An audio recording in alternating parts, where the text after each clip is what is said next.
Hoje falaremos sobre o Barroco. Mas, professor Regi, é barroco, é trovadorismo, humanismo, classicismo, romantismo, realismo, naturalismo, parnasianismo, simbolismo, pré-modernismo, modernismo? Eu estou ficando louco.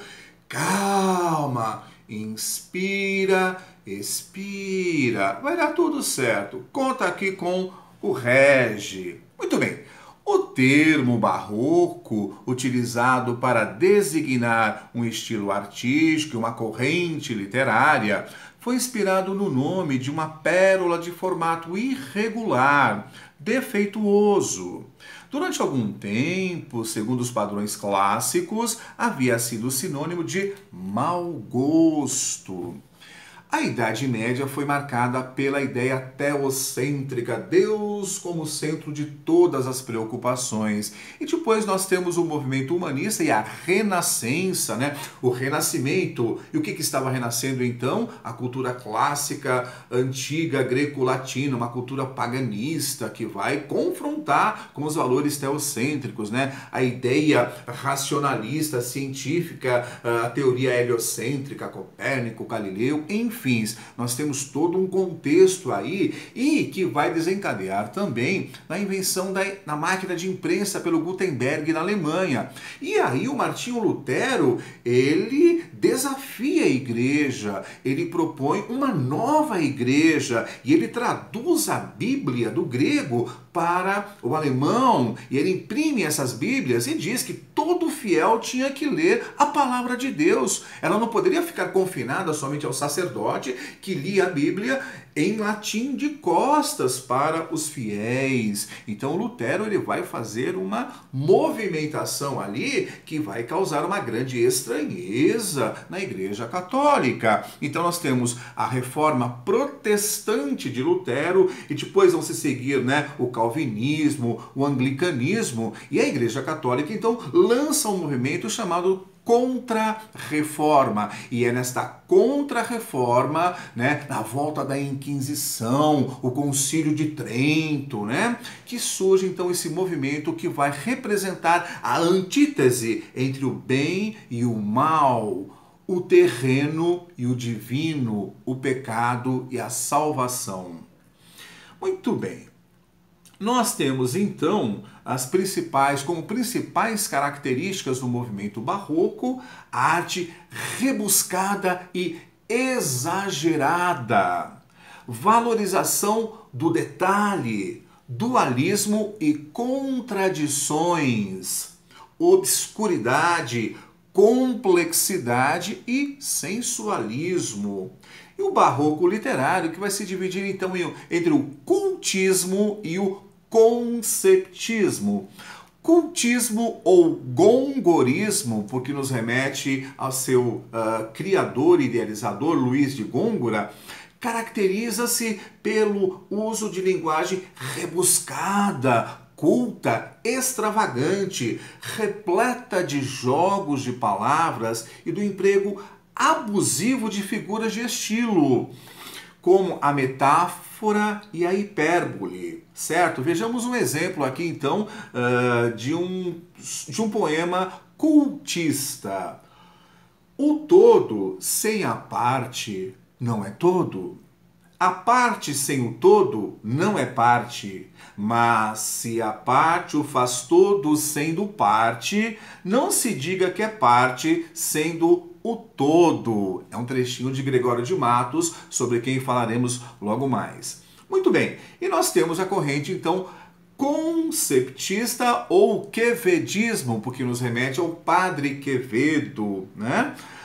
Ocorre principalmente na prosa, e nós vamos falar sobre o maravilhoso Padre Vieira, né? Que é um grande sermonista, né? Que utiliza então a corrente conceptista e é marcado pelo jogo de ideias, de conceitos, seguindo o raciocínio lógico, racionalista, que utiliza uma retórica aprimorada. A organização da frase obedece a uma ordem rigorosa, com o intuito de convencer e ensinar. Um exemplo aqui. Para um homem se ver a si mesmo, são necessárias três coisas: olhos, espelho e luz. Se tem espelho e é cego, não se pode ver por falta de olhos. Se tem espelhos e olhos e é de noite, não se pode ver por falta de luz. Logo, é necessário que haja luz, espelho e olhos. Padre Antônio Vieira. Então, é uma retórica, uma construção de ideias que vai levar à reflexão.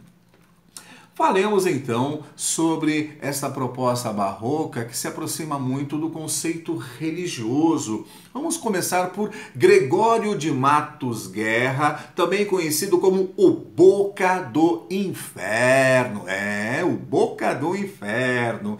Vamos pegar aqui um soneto conhecidíssimo que retrata muito bem essa postura do homem barroco, dividido entre a matéria e o divino, não?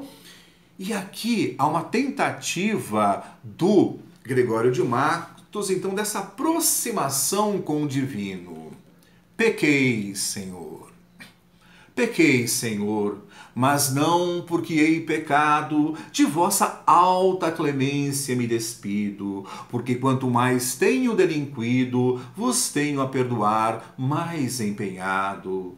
Se basta vos irar tanto um pecado, a abrandar-vos sobeja um só gemido, que a mesma culpa que vos há ofendido, vos tem para o perdão lisonjeado. Se uma ovelha perdida e já cobrada, glória tal e prazer tão repentino vos deu, como afirmais na sacra história, eu sou o Senhor, a ovelha desgarrada, cobrai-a e não queirais, pastor divino, perder na vossa ovelha a vossa glória. Olha o que o Gregório está fazendo aqui. Pequei, Senhor, eu sou um pecador, eu sou um redes mortal. Mas se o Senhor não me perdoar, se o Senhor não me entender, tudo o que o Senhor disse na Bíblia Sagrada cai por terra. Não é? E aqui ele cita como exemplo, e faz aqui uma paráfrase, né, de uma passagem em que Cristo faz uma parábola em que o pastor tem suas 100 ovelhas, mas uma se perde. Ele deixa todas as ovelhas que estão ali seguras, tranquilas, e parte em busca da ovelha perdida, da ovelha desgarrada. E é isso que ele diz: sou um pecador, sou pequeno, mas Senhor, eu sou aquela ovelha perdida. Buscai-me. Maravilhoso isso, não? Maravilhoso, maravilhoso.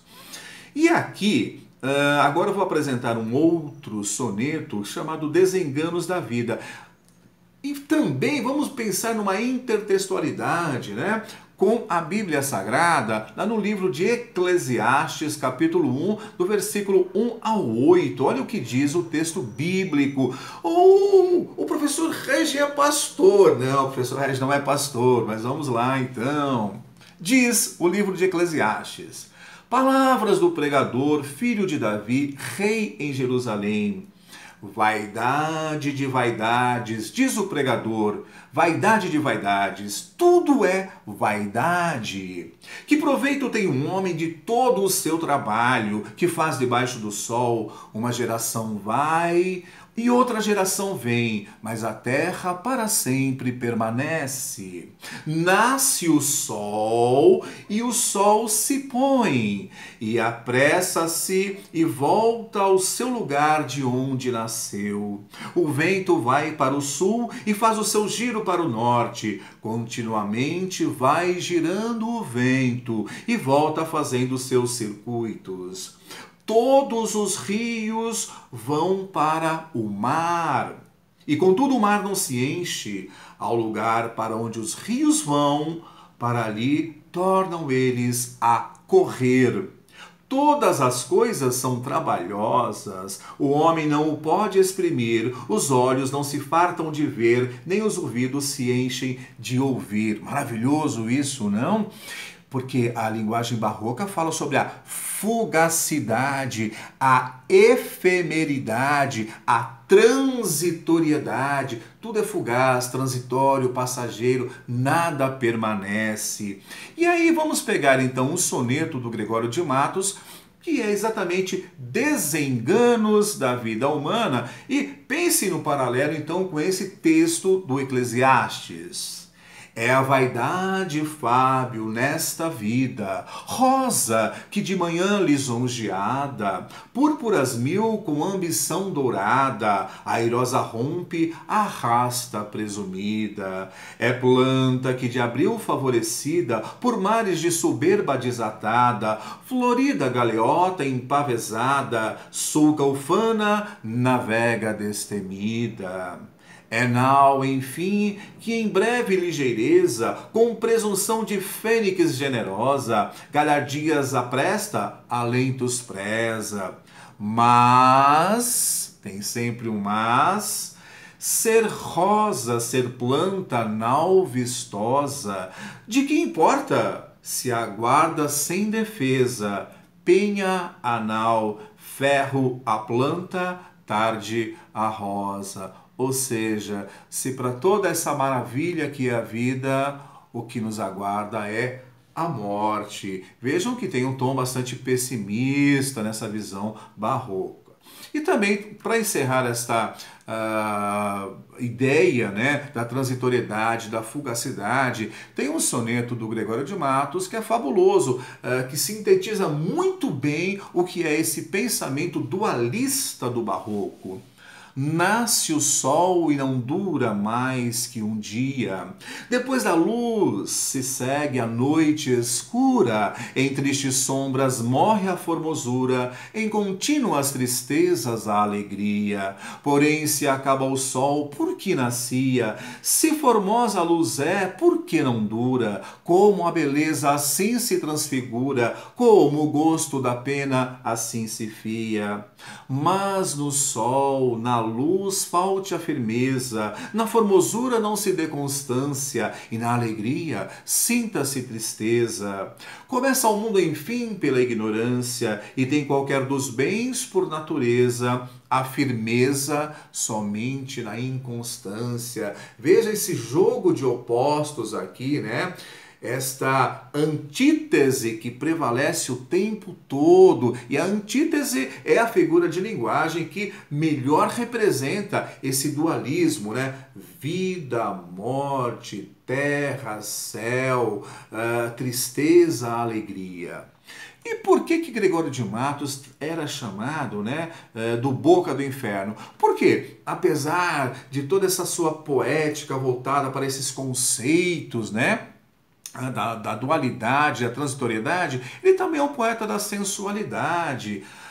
A dona Ângela, anjo no nome, angélica na cara, isso é ser flor e anjo juntamente, ser angélica flor e anjo florente, em quem se não em vós se uniformara. Quem veria uma flor que não a cortara, de verde pé, de rama florescente, e quem um anjo vira tão luzente, que por seu Deus o não idolatrara? Se como anjo sois os meus altares, floreis o meu custódio e minha guarda, livrara eu de diabólicos azares. Mas vejo que de tão bela e tão galharda, posto que os anjos nunca dão pesares, sois anjos que me tenta e não me guarda. Olha a característica da sedução, da eroticidade. E também esse apelido, né, essa alcunha de O Boca do Inferno, porque ele não poupava o clero, os governadores, ele falava da problemática de sua época, como por exemplo em Cidade da Bahia. A cada canto um grande conselheiro que nos quer governar cabana e vinho, não sabem governar sua cozinha e podem governar o mundo inteiro. Então, esse é o grande Gregório de Matos, o Boca do Inferno. Falemos um pouco então sobre o conceptismo do Padre Vieira. O Padre Vieira, considerado um dos grandes escritores de todos os tempos da língua portuguesa, né? Eu vou aqui só para apresentar um exemplo de um sermão, né, de Padre Vieira, no qual ele vai trabalhar esse jogo de ideias, nessa riqueza do conceptismo, o sermão do bom ladrão. Navegava Alexandre em uma poderosa armada pelo mar Eritreu a conquistar a Índia. E como fosse trazido à sua presença um pirata que por ali andava roubando os pescadores, repreendeu muito Alexandre por andar em tão mau ofício. Porém ele, que não era medroso nem lerdo, respondeu assim: Basta, senhor, que eu, porque roubo em uma barca, sou ladrão. E vós, porque roubais em uma armada, sois imperador? Assim é. O roubar pouco é culpa, o roubar muito é grandeza. O roubar com pouco poder faz os piratas, o roubar com muito poder os Alexandres. Mas Sêneca, que sabia bem distinguir as qualidades e interpretar as significações, a uns e outros definiu com o mesmo nome. Se o rei da Macedônia ou de qualquer outro fizer o que faz o ladrão e o pirata e o rei, todos têm o mesmo lugar e merecem o mesmo nome. Atualíssimo, não? Então está aí, né? São ideias básicas do movimento barroco, logicamente que exige aprofundamento, estudo.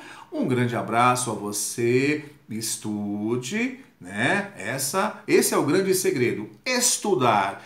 Até uma próxima, grande abraço!